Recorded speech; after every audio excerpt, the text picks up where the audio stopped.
в этом году исполняется 100-летие со дня образования СССР. Революция сломила привычный уклад жизни. Коренным образом изменилось общественное устройство.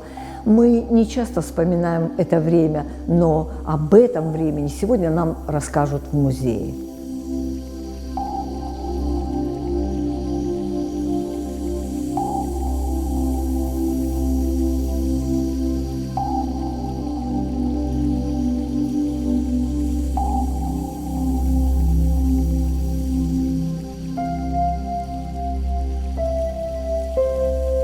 Итак, Рита, как отразились февральские события на Абхазии?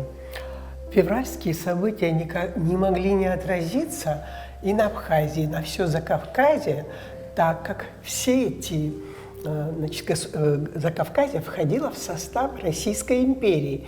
И вдруг произошли такие тектонические события, можно сказать. И после февральской революции, когда императора отстранили от власти, Временное правительство взяло в свои руки управление, и этот орган Временного правительства создал на Кавказе особый Закавказский комиссариат. Тем самым роль России в Закавказье был понижен. На территории Абхазии встал вопрос государственно-политического устройства Абхазии. И уже в марте 1917 года выборные органы Сухумского округа, политические силы объединились и провели совещание, создали Комитет общественной безопасности. Этот комитет уже взял полноту власти в свои руки и начал интегрировать Абхазию в Юго-Восточный союз. В этот союз входили войска казачьих войск, горцы Кавказа и вольные народы степей. Затем уже в ноябре 1917 года этот союз создал горское правительство, которое затем уже в 1918 году в Турции на Батумской мирной конференции это горское правительство, горская республика была признана. Это очень важный факт. Итак, Батумская мирная конференция, она имела огромное значение для нас. Какое? В 1918 году под председательством министра юстиции Отоманской империи Халильбея с 11 по 26 мая проходила Батумская международная мирная конференция. В этой конференции участвовали Германия, Закавказье и Турция, естественно. В первый же день конференции Горская республика была признана. Турция де-факто и де-юре. Германия только лишь де-факто признала, так как она хотела видеть Абхазию в составе Грузии. Тут на территории Абхазии тогда схлестнулись стратегические интересы многих государств. Турции, Германии, Англии, Франции. И, естественно, их интересовали природные ресурсы Закавказья. Это бакинская нефть, грузинский марганец, абхазский табак и очень много других инфраструктур, это морские, транспортные коммуникации. Ничего не изменилось с тех пор. Все история повторяется. Да. И вот глядя на эти события, которые сейчас происходят, очень они напоминают события столетней давности.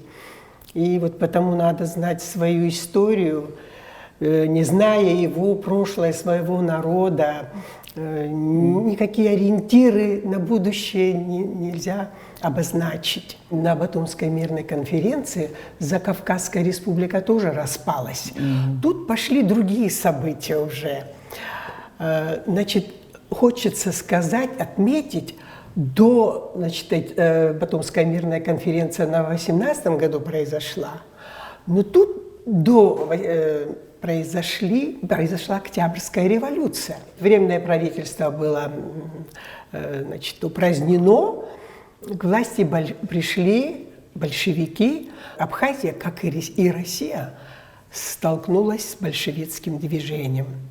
В то время в Абхазии эти пропагандисты особого интереса абхазскому народу они не вызывали, так как народ жил своим собственным укладом жизни в соответствии со своими традициями, обычаями, но политическая элита и абхазская интеллигенция включились в борьбу с созданием абхазской государственности. Правда, палитра мнений в обществе была неоднородной, но во имя создания государственности эти все силы объединились. Теперь следует еще сказать об одном очень политически важном событии, которое произошло в 1917 году.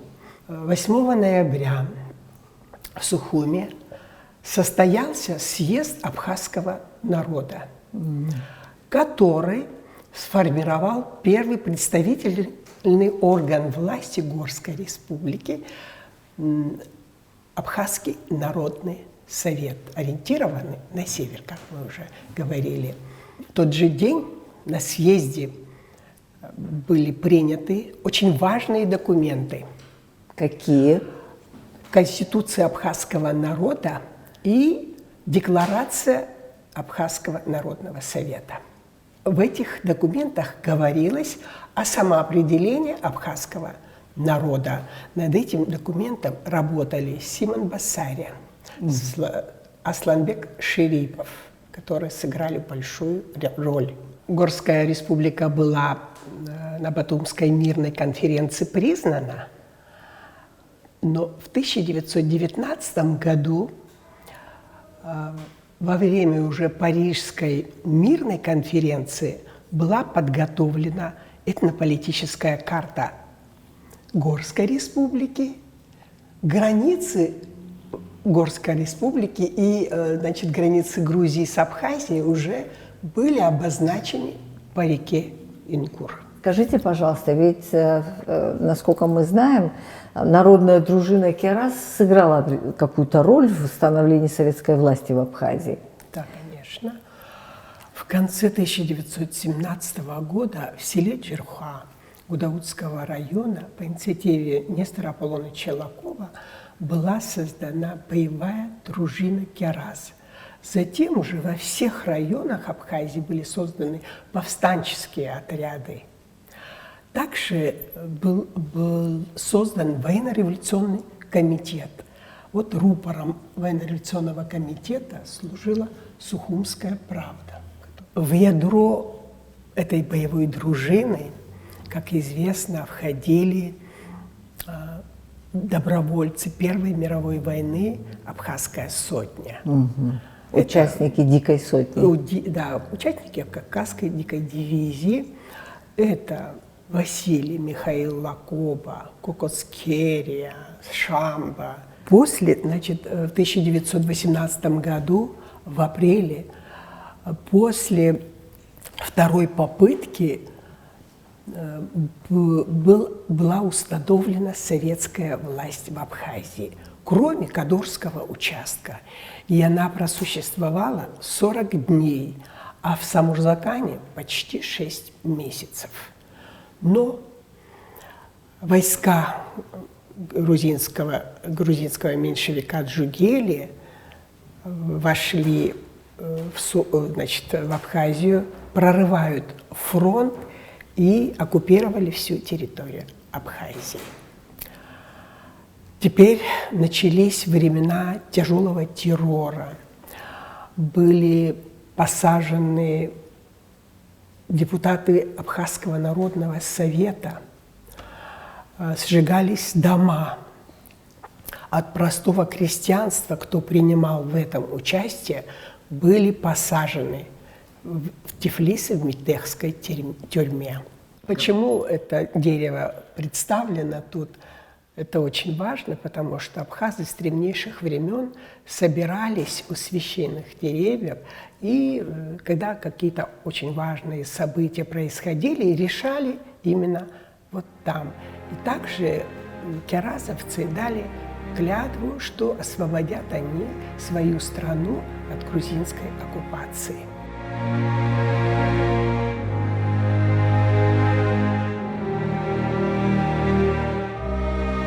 О том, как вели себя грузинские меньшевики, даже Клара Цеткин говорила, что тут можно забыть и царских генералов, настолько они повели себя, сжигали дома, врывались в дома, домашнюю утварь даже уносили, вплоть до постельного белья. Знакомый тип поведения. Да, очень напоминает 92-93 годы.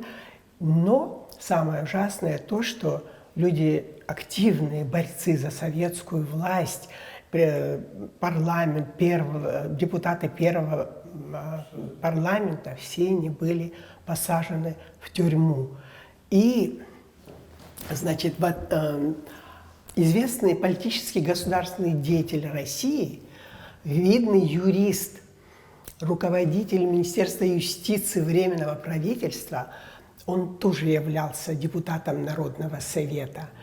И он отстаивал интересы абхазского народа и принимал самое деятельное участие в разработке Конституции Абхазии в группе с Самсоном Джанба.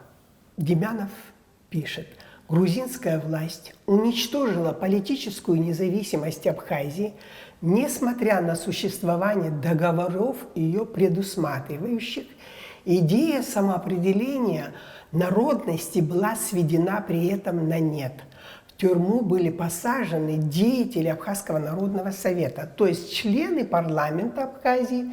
Посажены были личности по закону неприкосновенные.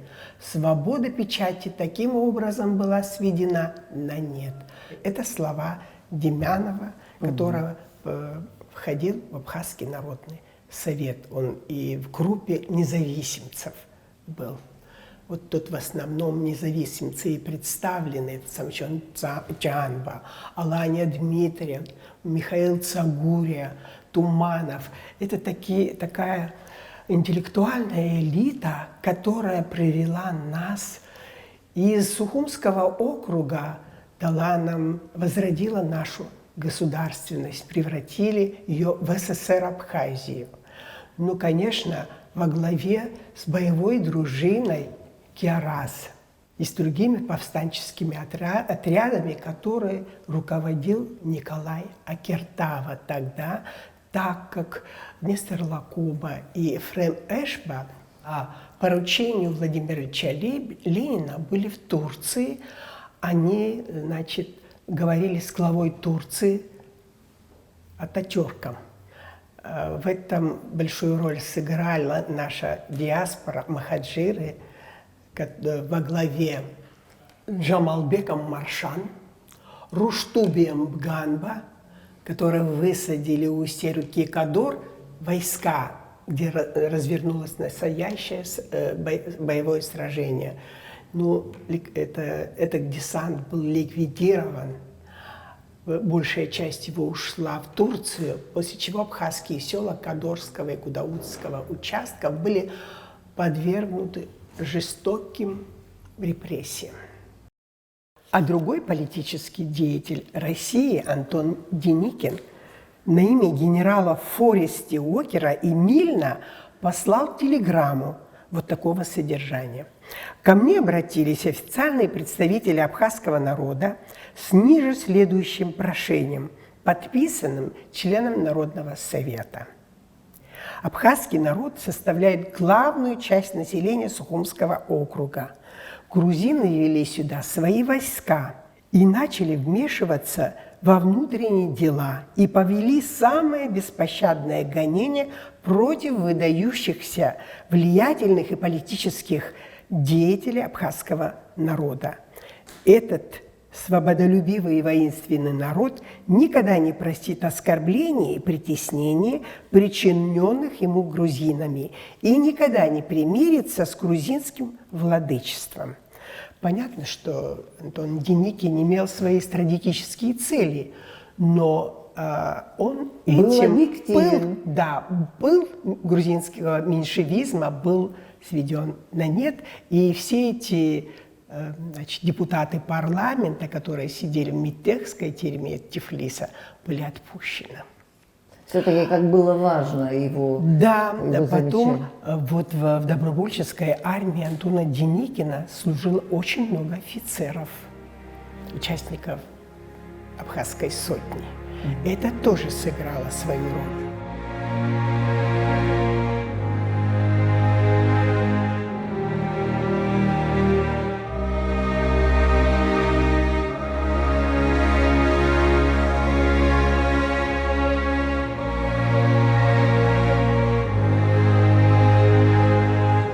Вот тут в стенде мы видим кайзеровскую шапку. Значит, немцы были в этот период. Да, это говорит о их присутствии в Закавказье. Когда, значит, советская власть была установлена в Абхазии, фронт этот пробивают, грузинские меньшевики прорывают этот фронт с помощью немецких и английских интервентов, которые стояли и в Сухуми, и в Очимчире. Это говорит об этом. Свидетельство их присутствия. Да, это свидетельство их присутствия. Также закавказские боны представлены.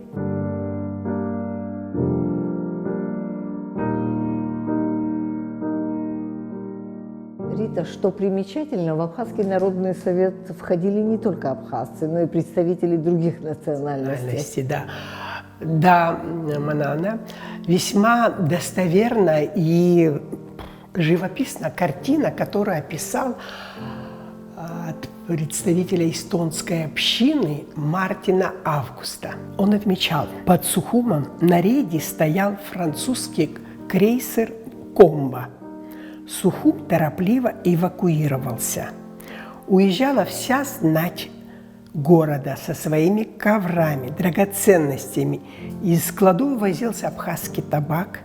Богатства Абхазии нагружались на суда и увозились за границу. В ночь с 3 на 4 марта в городе стал раздаваться треск, звяканье, гром, крики. Отступающее грузинское войско ломало и грабило магазины. Напоминает очень. Утром печальная картина. Не было ни одной уцелевшей лавки. Унесено и увезено было все, что имело хоть какую-нибудь цену. Съестных припасов в городе не осталось. Но Сухум был освобожден. Начался новый советский период в Абхазии. И вот мы с вами стоим у стенда, который эти события отражает. Да. Как известно, 30 декабря 1922 года в Москве на Первом всесоюзном съезде Советов представителями РСФСР, Украины, Белоруссии и Закавказья был создан Союз Советских Социалистических Республик.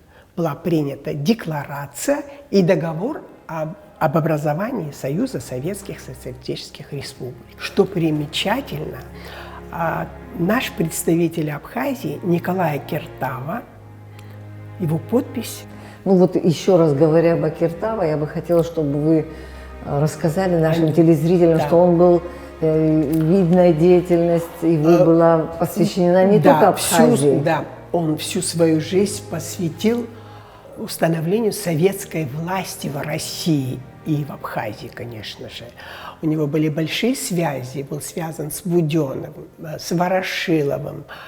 Во время, значит, оккупации Украины немецкими оккупантами он достает вооружение подпольно для освобождения Абхазии от грузинских меньшевиков. В общем, связи были у него обширные, и он и возглавил повстанческие отряды, так как Лакоба и Эшпа отсутствовали на тот момент во главе, значит, с 9-й армией. В авангарде с киаразовцами Абхазия была освобождена. Он тогда управлял Ревкомом Абхазии. Очень интересно также биография Николая Киртава, примечательно то, что он женился именно в год образования Советского Союза, в 1922 году, на дочери Тараща Ачба, Татьяне. Конечно, с обоих сторон этот брак не понравился ни тем, ни другим, и тогда Нестор Лакоба увез их в Лыхны, сыграл там большую свадьбу.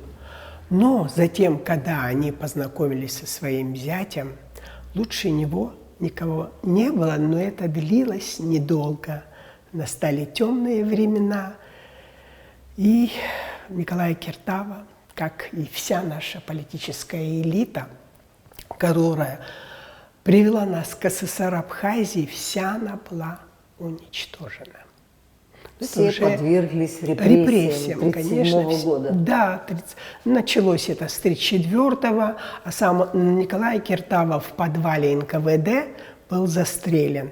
Как и все наши, значит, вся наша политическая элита, которая прошла такой сложный, противоречивый, тернистый путь, все они были, им все это не простилось. В 30-е годы все они были уничтожены.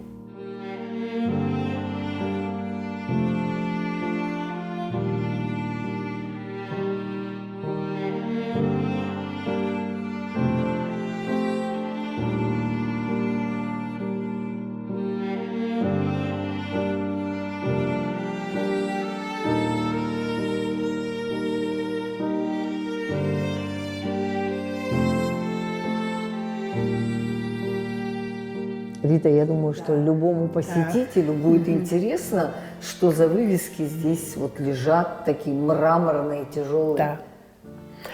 Вот эти тяжелые мраморные плиты висели у здания ЦИК, Центрального исполнительного комитета Абхазии, а затем уже из Совета народных комиссаров в этом здании, где сидели наши представители, наши лучшие, или представители нашего народа. И также вот уникальный значок СССР Абхазия была выпущена чуть позже. Эти плиты и этот значок свидетельствуют о чем? О том, что с таким тяжелым трудом была возрождена наша государственность СССР Абхазия. Ну, затем уже пошли другие дела. Ну, это совершенно другая уже история, долгая. Но СССР Абхазия просуществовала с 1921 года по 1931 год. 10 лет. 10 лет ровно просуществовала. Затем уже началась закулисная борьба Сталина, Берия, и она была превращена в автономную республику. Рита, и все же вот к этим 10 годам хочется возвратиться. Что это был за период в истории Абхазии? Этот был расцвет, можно сказать. Сразу же, значит, вот эта вся эта элита, команда, они принялись восстанавливать сельское хозяйство, промышленность. За такой короткий период времени в эксплуатацию был введен Кварчельский каменный уголь. Была введена в эксплуатацию, были запущены дороги, транспортные коммуникации.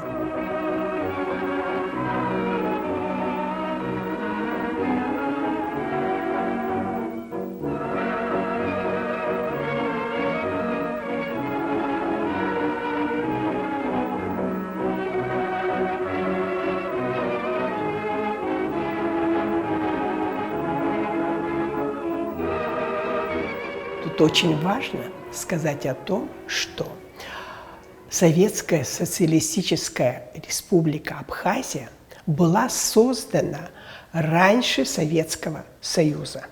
Вот это неожиданно. Да, 4 марта 1921 года СССР Абхазия была объявлена. А Советский Союз уже в 1922 году официально была оформлена.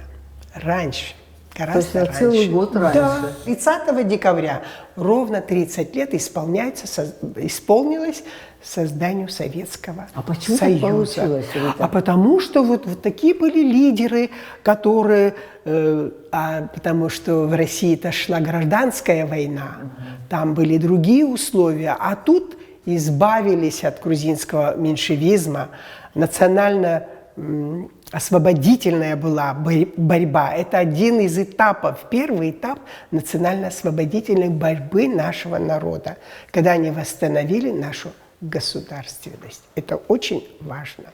Вот несколько таких этапов прошел наш народ для того, чтобы вернуться, чтобы восстановить свою государственность. Вот надо помнить об этом, потому что, забывая и не зная свою историю, не зная, какой путь прошел наш народ, и трудно будет ориентироваться на будущее. А, как известно, история может повториться, потому что, глядя на то, что происходит сейчас в мире вокруг нас, очень становится страшно, но молодое поколение должны знать свою историю.